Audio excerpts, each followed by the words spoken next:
Hello everyone, welcome back to my channel. কেমন আছেন আপনারা সবাই? আশা করি আপনারা সবাই যে যেখানেই আছেন খুব ভালো আছেন, আর আমিও খুব ভালো আছি। আপনাদের সবার দ্বারা চলে আসলাম আজকের মতো নতুন আরও একটা ভিডিও নিয়ে।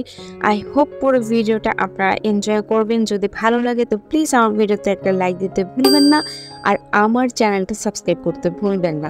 আর যারা পুরনো বন্ধুরা আমার সাথে আছো এবং আমাকে সাবস্ক্রাইব করে আমার সাথে জুড়ে আছো এখন পর্যন্ত, তাদেরকে জানাচ্ছি অনেক অনেক ধন্যবাদ। তো বন্ধুরা, আজকে কিন্তু আমি আলুর জন্য একটা প্যানকেক বানাবো। আর এই প্যানকেকটা কিন্তু আমি প্রায় সময় আলুর জন্য বানিয়ে থাকি।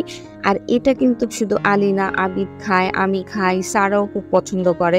তো আজকে আমি বানাবো শুধু আবিদের জন্য আর আলির জন্য। তো এর জন্য আমি ময়দাটা একটু বেশি পরিমাণে নিতেছি। আর এটা কিন্তু ময়দা নিয়ে নিছি, আর ডিম নিয়ে নিছি, আর একটা কলা নিছি। আর কলাটাকে কিন্তু আমি ভালো করে ম্যাশ করে নিছি। আপনারা ব্লেন্ডারও ম্যাশ করতে পারেন আর হাতেও ম্যাশ করতে পারেন। যেহেতু আমার কলাটা একটু নরম হয়ে গেছিলো, তো যার কারণে আমি হাতেই খুব ইজিভাবে ম্যাশ করে নিতেছি। আর চাইলে চিনির পরিমাণটা কিন্তু আপনারা যতটুকু চিনি খান এটা আপনাদের মন মতন দিতে পারেন, কিন্তু আমি এখানে চিনিটা একদম কম দিতেছি, কারণ কলা যেহেতু মিষ্টি আর আমি এত বেশি একটা চিনি দিব না, তো যার কারণে আর কি একটু কম দিয়ে নিলাম। তো এখানে আপনারা হালকা একটু লবণ দিয়ে নিতে পারেন, এতে এর টেস্টটা একটু ভালো আসে, মানে খেতে একটু ভালো লাগে। তো সবসময় বাচ্চারা একই জিনিস খেতে পছন্দ করে না, একটু ভিন্ন ভিন্ন আইটেম করে দিলে কি ওদের মুখে একটা টেস্ট আসে আর ওরা মানে খেতে চায়। তো আমি এখানে একটু ভ্যানিলা এসেন্স দিয়ে নিতেছি। আমি কিন্তু খুবই সামান্য পরিমাণ দিচ্ছি, ঠিক আছে? মানে মনে করেন যে 2-3 ফোঁটা, এর বেশি না, কারণ এটা কিন্তু খুব একটা স্ট্রং ফ্লেভার, তো অত বেশি দিলে ভাল লাগবে না। আর এখানে ঘটনা তো ঘটে গেছে, আমি বাদাম নিয়ে রাখছিলাম, রেখে সাইডে দিছি, ঠিক আছে? আমি ভিডিও করতে করতে আলি বাদাম ফেলে দিছে, মানে বাদাম বেশি ছিল না, 2-3 চামচ ছিল, তো ফেলে দিছে। তো যার কারণে আর কি বাদামটা নেই। তো যতটুকু ছিল ততটুকু, মানে 1 চামচের মতন ছিল, তো এই 1 চামচটাই আমি আর কি দিয়ে দিছি। তো বাদাম দিলে কি মানে এটা একটু হেলদি খাবার হয়ে যায়, ঠিক আছে? আর এটা কিন্তু এমনিতেই বাচ্চাদের জন্য খুবই হেলদি একটা খাবার। কলা আর ডিম তো মানে অনেক হেলদি। আর এমনি তালিকে যদি ডিম দেই তাহলে ও একদমই খেতে চায় না, তো আমি যদি এইভাবে দিই তাইলে একটা অন্তত খাই, ওতেই আমার যথেষ্ট, ঠিক আছে? তো আমি চামচ দিয়ে মানে এটাকে মিক্স করতে চেয়েছিলাম, কিন্তু চামচ দিয়ে এটা মিক্সড হয় নাই, তো যার কারণে আমি আমার হাতটাকে কাজে লাগাইলাম। তো এরপর দেখো আমি এটাকে কিন্তু খুব ভালোভাবে মিক্সড করে নিতেছি। তোমরাও কিন্তু এটাকে খুব ভালোভাবে মিক্সড করে নিবা।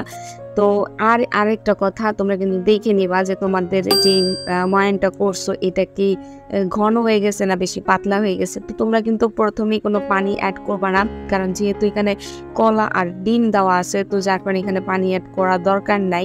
কিন্তু আমার ময়ানটা কিন্তু একটু বেশি ঘন হয়ে গেছিলো, তো যার কারণে আমি এখানে অল্প পরিমাণে পানি নিছি, কারণ বেশি কিন্তু পানি দেওয়া যাবে না। তো যার কারণে আমি একদমই অল্প পরিমাণে পানি দিছি। তো এইখানে দেখো বন্ধুরা, আমার ময়ানটা কিন্তু একদম পারফেক্টলি হয়ে গেছে। আমি কিন্তু একদম ভালোভাবে হাত দিয়ে পুরো মিক্সড করে দিছি। ও আরেকটা কথা, আমি কিন্তু এখানে দুধ দিছি, ঠিক আছে? 1 চামচ পাউডার দুধ দিয়ে নিছি।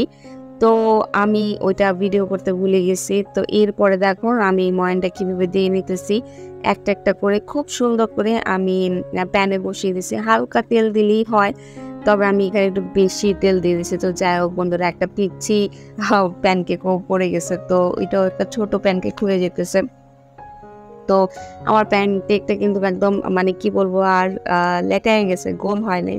তো এইরকমই হয়, মানে কি বলবো, আর ছোট বাচ্চা তো আলিকে খাওয়াতে পারলেই হয়েছে। তো আমি একটু তাড়াতাড়ি করতেছি, তো যার কারণে আর কি এরকম হয়ে গেছে। কারণ আলি খুবই দুষ্টামি করতেছিল, আমাকে চুলার মধ্যে একদম কাজ করতে দেয় না, বারবার এসে আমাকে বিরক্ত করতেছিল। আম্মু ওকে নিয়ে যেতেছে, কিন্তু আম্মুর কাছে যাবে না, সে আবার ঘুরে আমার কাছেই আসবে। তো যেহেতু আমি তেলের কাজ করতেছি, এর জন্য আর কি তাড়াতাড়ি করেই করলাম। আর এখানে দেখ খালি কিন্তু নাচানাচি করতেছে মুখে আমাদের এটা দিয়ে, ও কিন্তু খাইতেছে না। তো অনেক কষ্ট করি ওকে আমাকে ও খাওয়াতে হয়। তো এক পর্যায়ে আমি মানে খাওয়া নিয়ে ওর সাথে একটু যুদ্ধই করি। তো আমার কিন্তু মাঝে মাঝে ভীষণ রাগ লাগে, কিন্তু তারপর ছোট বাচ্চাদের খাওয়াতে গেলে একটু কষ্ট করতেই হয়। তো বন্ধুরা, এই ছিল আমার আজকের মতন ছোট্ট একটা ভিডিও। কেমন লাগলো ভিডিওতে একটা লাইক দিও, আমার চ্যানেলটা সাবস্ক্রাইব করো। আজকের মতন আল্লাহ হাফিজ।